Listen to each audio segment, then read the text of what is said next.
Hey, what's up, guys? It's me, Garry-Lamont, out here rocking my alma mater. Shout out to LAVC.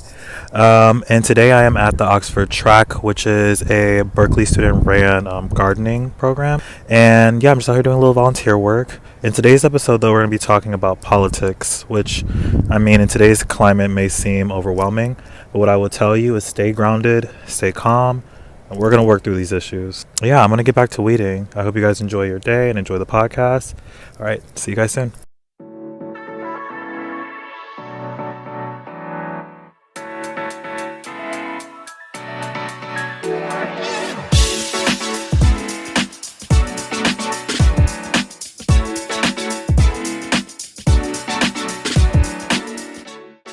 What's up, guys? Welcome back to Garry-Lamont's network. I am Garry-Lamont. I'm Shauna Valentine. I'm so excited for this. Okay, so for those of you who don't know, I am a political science major specializing in international relations. Shauna is also a political science major specializing in comparative relations. And I'm having an interview today with, guess what? Another Poly-Sci major.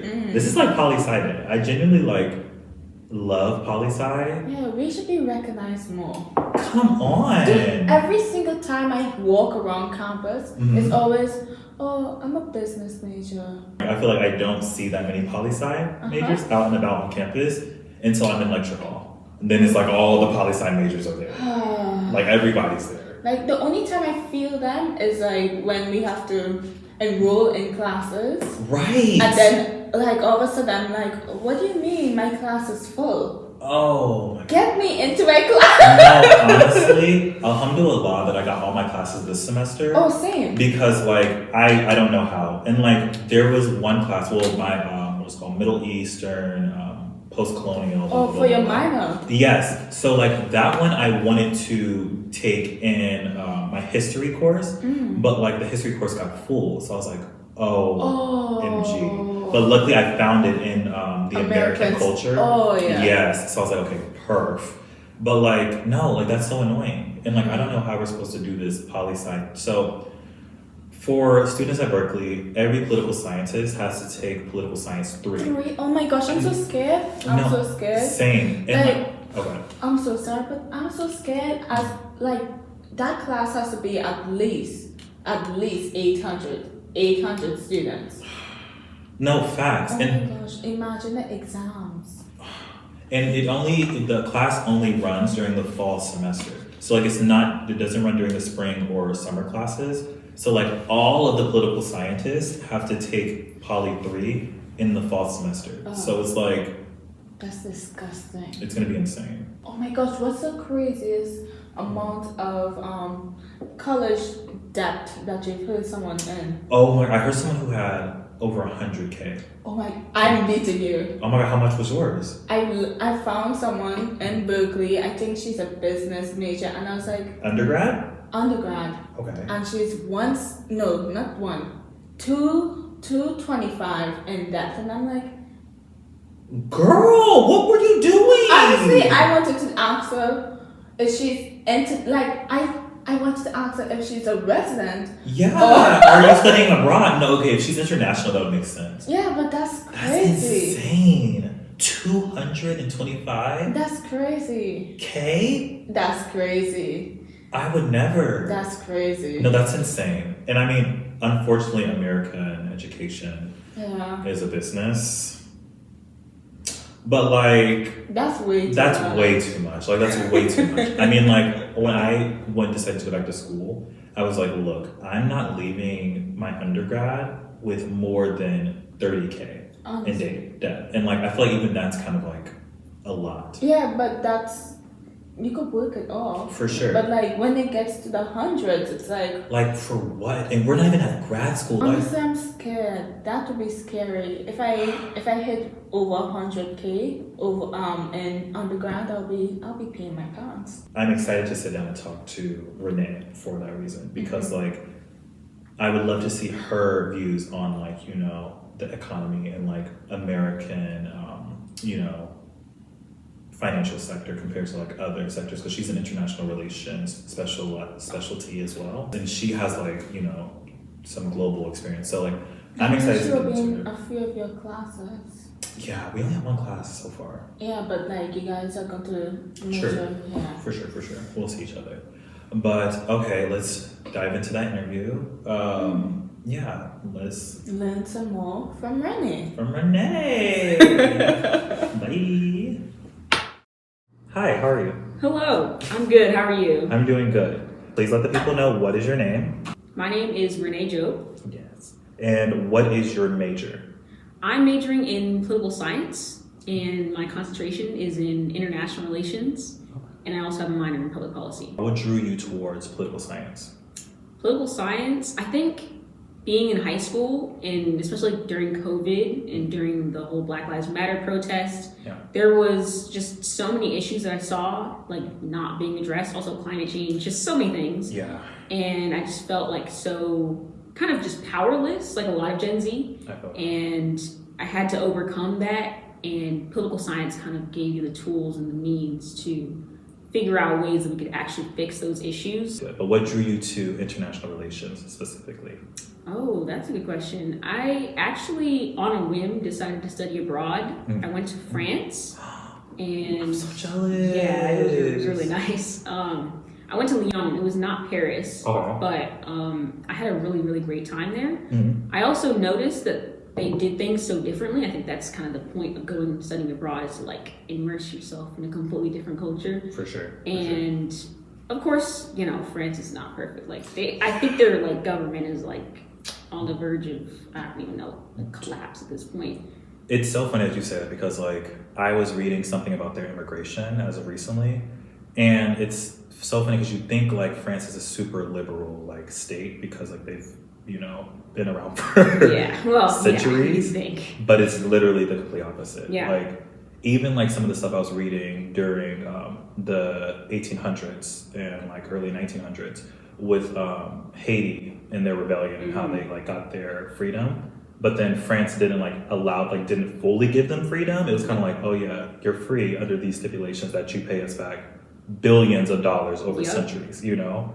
So yeah, France ain't that liberal. France is like one of the main culprits. Like my dad is Senegalese, so right now I've just kind of been looking into like their politics. Yeah. And just all across like the former French colonies, there's like this movement of getting rid of France and all of its like connections to their country. Yeah. Which I think is so like cool and empowering. And that wasn't the reason I got into political science, so I learned about that a lot later. But I think going there and seeing how different things functioned, not only like culturally but politically, made me interested in international relations and just kind of the comparative perspective as well. Yeah. But ultimately, I think I took my first class in community college, and like that was the first political science class I'd ever taken, and I just fell in love with it. Mine literally is like the exact same. I feel like we've had the same experience. Well, I haven't gone to France yet, which I'm like jealous of.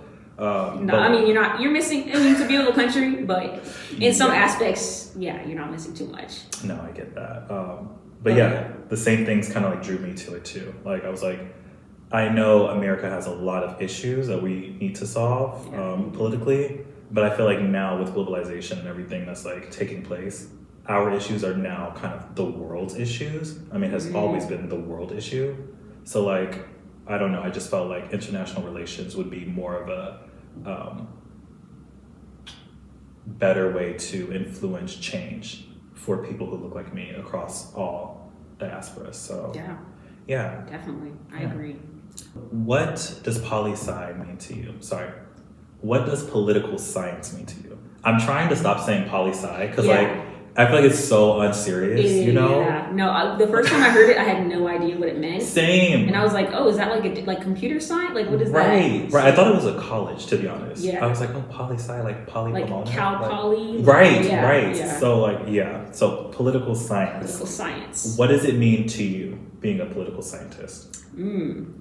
I think political science is the study of power. That's at least the definition that I got from that one IR class that I was talking about. Yeah. Fabulous professor. Her name is Catherine Michael. She's at Ohlone College. She's a Berkeley alum, so come on, Berkeley alum. Go Bears! You know? And she said that political science is the study of power. It's the study of who has power, who does, and who doesn't specifically. And ultimately, I really latched onto that, and it's shaped my understanding of every class I've taken since then. And it was specifically a political scientist named Robert Dahl who said A has power over B to the extent that he can get B to do something that B would not otherwise do. And specifically from the lens of my identity, like, of course, the ways that it's been used against marginalized groups has shaped a lot of my understanding. So yeah, that's what it means to me. And I guess I'm on a journey to figuring out how we can balance that power a little better in our society. No, for sure. I first off love that description. Like, I feel like when people ask me like, what is political science? Like, my explanation is always like a lot of hoopla. Like, I'm just like, well, I study institutions and policies to describe how, like, you know, society works. But I also study philosophy, like political philosophies, and compare them. And like, it's just like this really drawn out answer. Like, and they're like, what is that? I'm so confused. What does that mean? But that I'm actually gonna like take that. Use that. Like, I think it's really cool. Because it is like, it literally is studying power on all like aspects. Like, we even tap into, like, obviously we talk about governmental institutions, but we tap into like religion. We tap into the economic sector as well. It's like, there's so many different, you know, categories that we study. So I love that it's like literally the study of power all over. You are transfer, right? Yeah. Do you feel like your experience at community college was better than Berkeley? And this is like a very, like, you know, hot take, but I would love to hear like your opinion. And this doesn't also have to be an episode. This could just be like between us if you want. But I would love to know, like, what do you like better? Like, did you appreciate your community college or Berkeley more? That's hard to say because I'm so new to Berkeley. And I think I spent my first semester that we just finished up, like, really buckling down and making sure that I got good grades. If I were more active in like clubs and socializing and kind of making more professional and personal relationships with teachers and GSIs, I think I would like Berkeley more. But the tight-knit community that community college allowed me to form is something that I really value that you can't get here. There's like, what, 50,000 people here? Like, it's just, you're never gonna have that like one-on-one time with a professor or people. So it's like, I think there's pros and cons. Like, of course, I've had way more exposure to different clubs, different cultures, way different activities. But I also enjoyed kind of the blank space that community college offered me. And I joined student government. I joined so many different clubs and really built really tight-knit relationships with professors there. So I wouldn't say that one is necessarily better than the other because they're so different, but I really do appreciate community college. And I think it's like undervalued. For sure. So, No, for sure. I strongly agree. I feel like the intimacy that you get from community college is just unmatched. Like, I'll never forget when I went to my first lecture hall at Berkeley and like seeing like 100+ people like in a room. It's kind of like low-key intimidating at first, and especially when like in our major we don't see many people that look like us. So like, you're walking into this like large lecture hall with like predominantly Caucasian individuals, and it's just like, you know, oh, we're here, you know. And then especially when you start like discussing certain political, you know, topics, it's like, oh, well, I have to like be the voice for a large minority or a large, you know, marginalized people. That's tough to do. So tough. And I do appreciate the intimacy of, you know, community college and like the tight-knit community. It's like more personal. But Berkeley, you do have more academic access, I feel like, and just like, you know, cultural access to different things. Way more opportunities here, honestly. This next question is going to be kind of like a complex one, so I'm going to try to do it in pieces. The overall question is going to be, do you believe racial colonial governance exists within the USA? First, would you mind if I explain what racial colonial governance is? Please do. First, okay. So racial colonial government, let's dissect it into two parts. Ratio is basically like race based. Colonial obviously is colonialism. Colonization. Colonization. Yeah. So racial colonial governance is basically like government that is based off of colonial, race-based ideologies. So racial colonial governance is kind of like race-based post-colonial governance, for those who don't know. Was that a good description? That was a good description. Okay, so back to the question. Do you believe that racial colonial governance exists within the USA? I believe that it does. Right. Is it in its historical form? No, and I think everybody can agree on that. But there are still very many wounds that have been left open and are continuously bleeding that people still fail to address. And I think a lot of people will talk about our government and kind of wipe their hands and say, oh, well, at least we're not in slavery anymore. Yeah. We're not as racist as we used to be. That doesn't mean that there's no racism or that there's no colonial ideas still in our government. Yeah. For example, the prison industrial complex is very alive and well. And I think the state of California... Yeah, we just passed, or we said no to removing slavery from like our work conditions, which is insane. Yeah. I was talking to somebody who is a formerly incarcerated student here, and he said that the specific wording of that proposition made it really confusing because it's used the word indentured servitude instead of slavery, and people don't really know what that means. True. So yeah, but definitely like the prison industrial complex and the school to prison pipeline that we have going on, where there's such disparity in education based on your zip code and where you live. Yeah. And then we have, people of lower income status living in these areas that they can only afford a certain standard. So of course they're going to go there, and then they have, less opportunities in education, and they're heavily policed areas. So of course, people are getting funneled into the prison pipeline. Yeah. That's just one example of how this racial colonial governance still exists and how their labor is being exploited while they're in prison. That's the part that a lot of people aren't aware of. No, facts. And I feel like people are starting to get like an idea. Obviously, like we studied this, so like this is something we see often through like the histories that we study. But I feel like the mass public is starting to see this with, the wildfires that happened in Los Angeles a while back.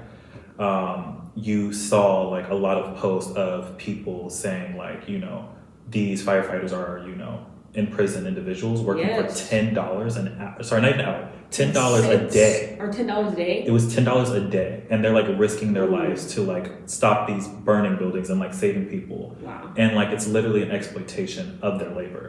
And like even I was reading somewhere in Alabama that they allow incarcerated individuals to work for fast food companies, but they won't grant them like early release for good behavior. But like it's okay for them to be in like the public and like serve people. Like they're safe enough to do that, to work for free, but they're not safe enough to be released early on good behavior, Yeah. And I feel like when it does come to racial colonial governance, it is predominantly seen in America in the economic sector. It's very much so, like even minimum wage. To me, being a person who lived in life, on my own, single adult, paying rent every month, minimum wage does not cover what you need. No, especially not in California. Oh God, no. Absolutely Like, not. Minimum wage is a joke to me. Like, there is no way you can pay your rent and it's just basic necessities. Like, there's no way you can pay your rent and food off of 17, I think it is right now. 17 or 18. I think they might have just raised it like 18. 18? Like, it's not going to cut it. It's simply not. I'll never forget, even when I was working for this one job that I genuinely just hated. I was getting paid $22 an hour. When I was working there, it was not enough to cover my bills at all. And it wasn't like I had a large overhead. Like, my rent was, prospectively cheap. And like my car note was prospectively cheap. But like, it wasn't enough. It's not enough. I feel like minimum wage is like the modern day version of slavery in a way. Yeah. Because like, you're exploiting people for their labor, knowing that they don't have enough to survive. And you're banking on that because then you can have them work in multiple sectors and basically more and more. More and more. Especially with the rise of gig labor, like these gig jobs on the side. Yes. Uber, what are the other examples like? Uber Eats, Lyft, DoorDash. Yeah, all of those. I feel like the rise of that shows a deep issue in our society. Yes. Because back in the day, my grandfather, he could work one full-time job and support a family of 5 and a car and pay off a mortgage. Yeah. And now you have to, even if you were juggling 3 different jobs, you still can't even pay for your one person. No facts. That's a deep issue that we have in our society that I don't really see a whole lot of politicians trying to solve. That, because they benefit off of it, if we're being quite honest. Yeah. We'll say that for another podcast. Do you believe policies/laws can eradicate racial inequality? See. This is a loaded question. Because we have a lot of laws that claim to do so. I want to say the 13th Amendment. I want to say the abolishment of slavery, the 14th Amendment. There's so many laws that have been put in place to protect us, quote unquote. Not only people of color, but women. Roe v. Wade was a pillar of women's rights and protecting the right to abortion that has been repealed recently. Yeah. So laws, especially Roe v. Wade, has taught me that laws are just as fickle as the culture and our ideas change across the years. A law is not something that is necessarily set in stone for all of eternity. It can change depending on the administration. Yeah. And I can see that in the next 4 years, we're going to see a lot of different changes that maybe by 2028, if we elect a Democratic president, they might be changed. Things are just going to continuously flip-flop. So I don't necessarily think that policies and laws are the end-all be-all. They can be a temporary short-term fix for sure that can save a lot of lives, especially like with Roe v. Wade. But they're not, they're not going to change the cultural understanding of these subjects of marginalized people in the way that we want them to.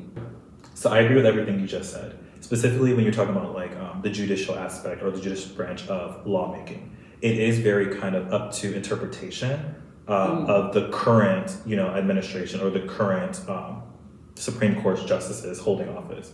And I think that aspect of it, you can't have long-term change.